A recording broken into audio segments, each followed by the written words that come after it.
मोदी सरकार 3.0 का ये दूसरा बजट और बम्पर अनाउंसमेंट और मिडिल क्लास को मोदी सरकार ने खुश किया। 12 लाख की आमदनी पर कोई टैक्स नहीं, टैक्स स्लैब बढ़ा दी गई है। इसका मतलब आपकी आमदनी कितनी भी हो, आपको बचत ही बचत, फायदा हो रहा है आपको पिछले साल के मुकाबले। और हाल के वर्षों में मिडिल क्लास के लिए की गई सबसे बड़ी घोषणा है। चुनावों पर भी इसका असर पड़ेगा, उसकी भी चर्चा हमने की है। कुछ प्रतिक्रियाएं हमारे पास आई हैं। बीजेपी के सांसद रवि किशन क्या कह रहे हैं, अकाली दल से हरसिमरत कौर, अखिलेश यादव क्या बोल रहे हैं, ज्योतिरादित्य सिंधिया केंद्रीय मंत्री और शिवसेना यूबीटी की प्रियंका चतुर्वेदी, सुनते हैं। थर्ड लार्जेस्ट इकोनॉमी बनाने के लिए कारगर साबित होगा, जिसमें स्कूली बच्चे, गरीब के बच्चे और हमारे सरकारी स्कूलों को हाईटेक करना, बिहार को मखाना इंडस्ट्री लगाने से लेके नए एयरपोर्ट, ग्रीन हरित एयरपोर्ट से लेके हर डिपार्ट, मतलब मुझे अब तक सेकंड टर्म हुआ, इतना शानदार बजट है कि मैं पूरे देश को शुभकामनाएं देता हूं। गरीबों के लिए, मिडिल क्लास, मध्यम वर्गीयों के लिए, सभी के लिए बहुत टैक्स से लेके हर जगह पे बहुत, कहीं पर भी बोझ नहीं आया, कहीं एक्स्ट्रा बोझ नहीं लादा गया। मैं साधुवाद यशस्वी प्रधानमंत्री मोदी जी को, श्रीमती निर्मला सीतारमण जी को कि क्या शानदार बजट पेश किया है। पूरे भारत को बहुत सारी शुभकामनाएं। हमारे साथ हैं मैम, कैसे आज के बजट को देखती हैं आप? अरे कुछ बजट, इसको आप बजट बोलते हैं, आपको मिला कुछ इस बजट में से? देश के लोगों को पूछती हैं, आपको मिला? किसान धरने पे बैठे हुए पिछले 5 साल से, उनको कुछ मिला? किसी युवा को कुछ मिला? तुझे किसी को कुछ मिला नहीं है। बहुत सारी बड़ी बड़ी बातें मिली हैं, जैसे आपको 2022 तक किसान की आमदन दुगनी करी जाएगी। उसके बाद आपको पिछले 7-8 सालों से बताया गया कि आत्मनिर्भर भारत बनेगा। उसकी कोई बात हुई कि कितने आत्मनिर्भर हो गए, कितनों पे फार्मर का इनकम डबल हो गया। अब विकसित भारत की 2047 तक आप ले गए। सो ये बातों से अब ये भाषण वर्ग को टैक्स के मार्फत काफी राहत दी गई है। 12 लाख तक कोई इनकम टैक्स आपको नहीं देना होगा। मैं बिल्कुल उसकी शलाघा करती हूँ। और एक चीज़ इस बजट में था कि 12 लाख तक आपको टैक्स नहीं देना पड़ेगा। हाँ, बहुत अच्छी बात है, पर वो 12 लाख में से मैं ये ज़रूर कहूँगी कि 60% जो देश की जनता खेतों में काम करती है, उनमें 12 लाख तो वो पूरे साल भर में उनको देखने को नहीं मिलता है। बहुत स्मॉल नंबर ऑफ पीपल को आपने ये राहत दी है। और आपकी जो टैक्स टेररिज्म चलती है, जो छोटा व्यापारी, छोटा दुकानदार, जो कि उसके बारे में कुछ नहीं, किसान के बारे में कुछ नहीं, नौजवान के रोजगार के बारे में कुछ नहीं। तरूर साहब हमारे साथ है। तरूर साहब, क्या लग रहा है बजट में, कैसा ये बजट आपको लगा? देखिए, मुझे बहुत प्रश्न था जिसका जवाब नहीं मिला। आपको पता है कि भाजपा लोग जो ताली बजा रहे थे, तो ये मिडिल क्लास टैक्स कर के बारे में कि 12 लाख तक आपको टैक्स देने पड़ेंगे। अगर आपके पास तनख्वाह है तो आपको टैक्स कम देने पड़ेंगे, लेकिन अगर आपके पास तनख्वाह नहीं, आपके पास रोजगार नहीं, आप क्या करेंगे? बेरोजगारी का शब्द भी नहीं निकला उनके मुंह से। और हमारे देश में सबसे बड़ी प्रॉब्लम आजकल है बेरोजगारी। और जब लोग बेरोजगार हैं और उनके पास कोई उपाय नहीं है तनख्वाह कमाने के लिए, तो वो क्यों ताली बजाएंगे इस टैक्स कट के लिए? दूसरी बात यह है कि हमारे युवाओं की हालत बहुत बुरी है। युवा के अनएम्प्लॉयमेंट, बेरोजगारी बहुत बुरा है। और युवाओं के जो कॉलेज एजुकेटेड युवा, उनकी बेरोजगारी की वर्ल्ड रिकॉर्ड लेवल पे 10,000 मेडिकल सीट्स वगैरह बढ़ाई गई हैं। कुछ इनिशिएटिव ऑन AI फ्रंट्स भी है कुछ। लेकिन कितने फीस देना पड़ेगा आपको मेडिकल सीट्स मिलने के लिए? आप ये भी समझ लीजिए कि जब आपके पास इनकम नहीं है तो आप कैसे खुश होंगे? आजकल कोई प्राइवेट मेडिकल कॉलेज में 1 करोड़ तक एक साल में देना पड़ता है मेडिकल डिग्री लेने के लिए। तो ये छोटी सी बात नहीं है। बिहार के लिए बड़े सारे मखाना बोर्ड से लेकर के तमाम चीजें, 3-4 चीजें दी है। ये चुनावी बजट तो है भाई, चुनाव आने वाला है बिहार में इस नवंबर में, तो इसलिए किया। लेकिन ये भी सोचिए कि जिस पार्टी कह रहे हैं कि 1 नेशन 1 इलेक्शन होनी चाहिए, लग रहा है कि वो संदेश दे रहा है कि अगर हर स्टेट में अलग अलग इलेक्शन हो, अलग अलग साल पे, तो आपको बहुत अच्छे फ्रीबीज मिल जाएंगे। ये क्या संदेश है? जो एक सरकार महाकुंभ नहीं करा सकती, उसका हर आंकड़ा आज के बजट में झूठा है। जो मरने वालों का आंकड़ा न दे पाए, हम बजट के आंकड़े का क्या करेंगे? मरने वालों का आंकड़ा नहीं दे पा रहे, खोए वालों का आंकड़ा नहीं दे पा रहे। जब जो सरकार मरने वाले आंकड़ों को न दे सके, हम इनके किस आंकड़े को मान लें? ये बजट है एक विकसित भारत का, ये बजट है प्रधानमंत्री जी की संकल्प, एक नया ऊर्जावान युवा भारत के सपने को साकार करने का। हर एक क्षेत्र का, चाहे वो कृषि हो, चाहे वो मैन्युफैक्चरिंग हो, चाहे वो सर्विसेज हो, चाहे अधोसंरचना हो, चाहे इनोवेशन हो, चाहे कृषि का क्षेत्र हो, यूरिया से लेके एक एक, चाहे बीज की बात हो, चाहे नदियों को जोड़ने की बात हो, हर एक विषय पर पूर्ण रूप से अध्ययन करके एक नया मानचित्र तय किया गया है। और सबसे बड़ी बात कि हमारे जितने भी टैक्स पेयर्स हैं उनको इतनी बड़ी राहत दी गई है, 12 लाख रुपए तक कोई टैक्स नहीं, और हर एक ब्रैकेट में आप देखोगे तो करीब करीब 40 से 25% की राहत हाई इनकम टैक्स पेयर के लिए तक भी दिया गया है। मैं कहूँगी ये मिडिल क्लास की सबसे बड़ी जीत है।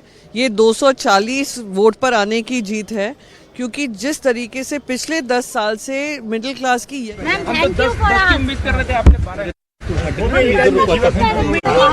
अरे बाइट थोड़ा होगी, पीसी हो रही है यार, एक बार एक ही बार बोलो, बाइट नहीं होगी, पीसी होगी। नहीं, इंटरव्यू तो होगा। वित्त मंत्री निकली हैं पार्लियामेंट से, अब वो एक प्रेस कॉन्फ्रेंस करेंगी। हर साल ऐसा ही होता है, बजट के बाद एक प्रेस वार्ता करती हैं वित्त मंत्री। स्पीकर से भी मिली हैं जाकर के, उसकी तस्वीर आप देख रहे थे। हमने अलग अलग रिएक्शंस आपको दिखाए। ऑपोजिशन के रिएक्शंस पर बात करना चाहिए।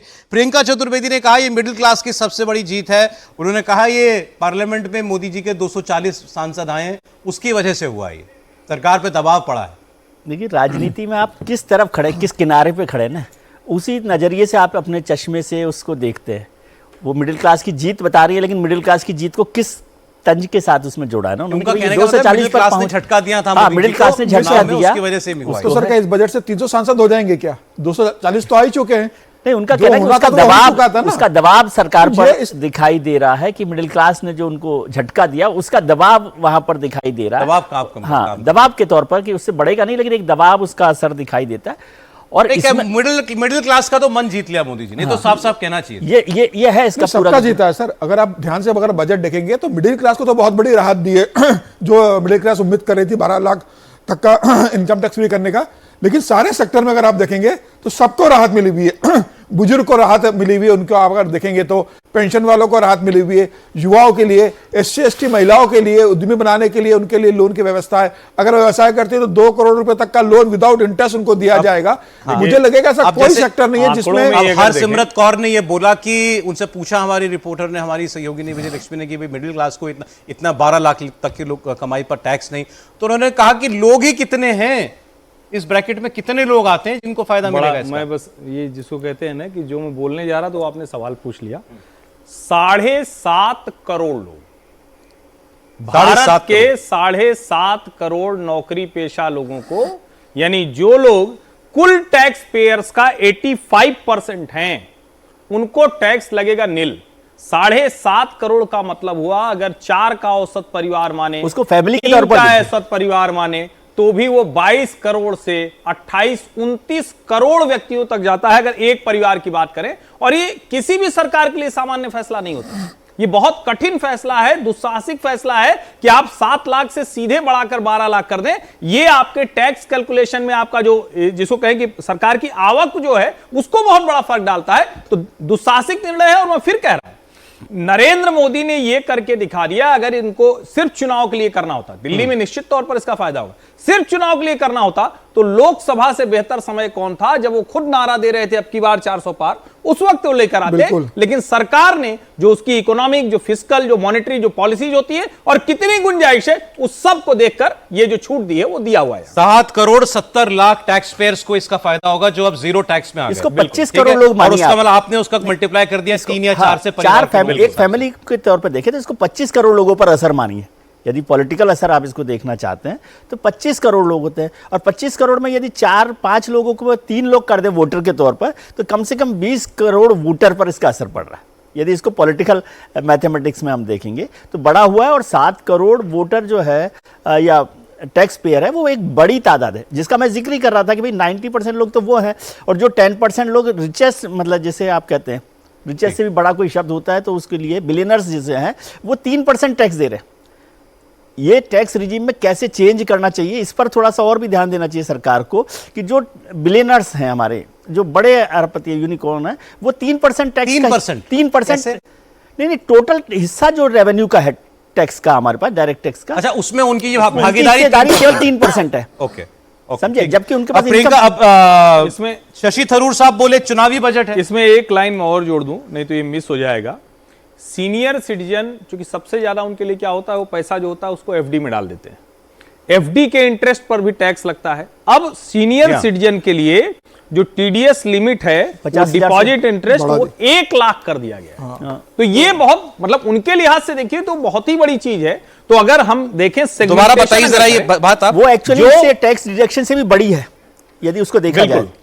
जो एफडी पर इंटरेस्ट लगता है सीनियर सिटीजन के मामले में, उसकी जो लिमिट है वो 1 लाख कर दी गई। 1 लाख तक की अगर उनकी इंटरेस्ट वैल्यू है तो वो उस पर टैक्स नहीं लगेगा। तो ये एक तरह से आप कहें तो सीधे सीधे उनकी भी बचत का मसला है। और बचत से ज्यादा जिसको हम कहते हैं ना कि यार ये कंपल्शन है, जाके कागज भरना है, उसको फॉर्म भर के देना है, बताना है कितना होगा, उससे भी उनको मुक्ति मिलेगी। सीनियर सिटीजन के लिहाज से ये एक बड़ी राहत है, बड़ी छूट है। बड़े शहरों के लिए भी प्रधानमंत्री मोदी ने एक बड़ी घोषणा करी, 1 लाख करोड़ का जो अर्बन चैलेंज फंड बनाया सर गया। एक सेकंड, आम आदमी पार्टी के सांसद संजय सिंह बोल रहे हैं।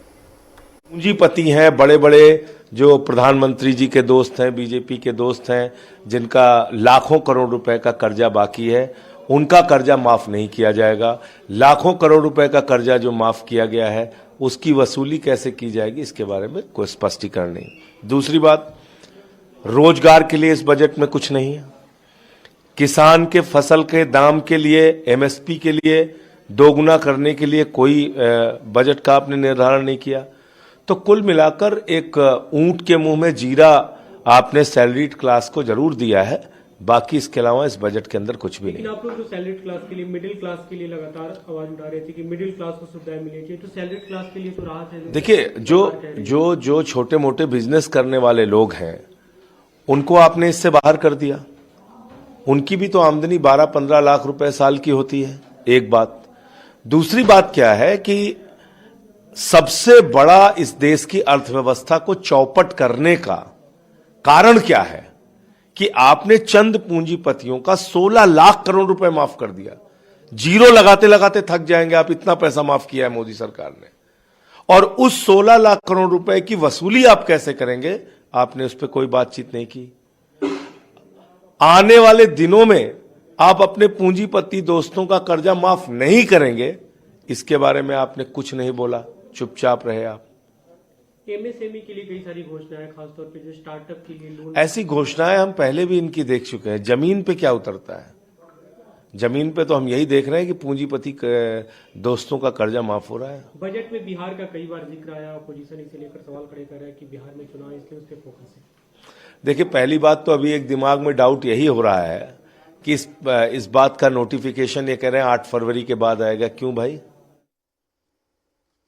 संजय सिंह जी आम आदमी पार्टी से हैं, अब वो कह रहे हैं ऊंट के मुंह में जीरा दिया है मिडिल क्लास को। मैं आपको आम आदमी पार्टी की मांग, केजरीवाल जी ने जो मांग की थी मिडिल क्लास के लिए मोदी सरकार करे, वो मैं आपको बता रहा हूं। उन्होंने ये कहा था मिडिल क्लास केवल और केवल एटीएम बनकर रह गया है। मिडिल क्लास की 50% से ज्यादा कमाई सरकार को टैक्स देने में चली जाती है।